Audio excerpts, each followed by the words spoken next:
ঘৰত money plant লগালে হেনো ঘৰলৈ টকা আহে। ময়ো বহুতবাৰ মোৰ ঘৰত মানি প্লেণ্ট লগালোঁ, কিন্তু মোৰ ঘৰত মানি প্লেণ্ট একেবাৰে ভাল নহয়। মোৰ মনটো দুখ লাগি যায়। চাগে মোৰ কপালত টকাই নাই, সেইকাৰণে চাগে মোৰ মানি প্লেণ্টৰ ভাল গ্ৰ'থ নহয়। এইবাৰ ভাবিছিলোঁ অকণমান বেলেগ ধৰণে কৰি চাওঁচোন। মই মানি প্লেণ্টবোৰৰ কাটিং ওলাই পটিং মিক্সচাৰ চেঞ্জ কৰি বেলেগ এখন পটত এনেকৈ লগাই থৈ দিছিলোঁ, আৰু চাওঁচোন এইবাৰ মানি প্লেণ্টৰ গ্ৰ'থ ইমান ধুনীয়াকৈ গ্ৰ'থ হৈছে।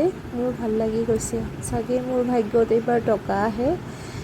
এইবাৰ দীঘল হোৱা ব্ৰাঞ্চবোৰ মই এনেকৈ কাটি ল'লোঁ আৰু শিপা আৰু পাতেৰে সৈতে এনেকৈ কাটিংবোৰ মই বেলেগ এটা পটত লগাই আছোঁ।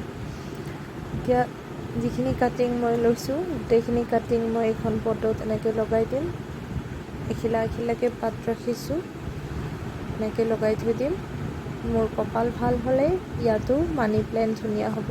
টকা আহক বা নাহক, মোৰ গাৰ্ডেনৰ সৌন্দৰ্য নিশ্চয় বৃদ্ধি হ'ব। আপোনালোকেও এইবোৰ বিশ্বাস কৰেনে? কমেণ্ট কৰি জনাব দেই। ধন্যবাদ।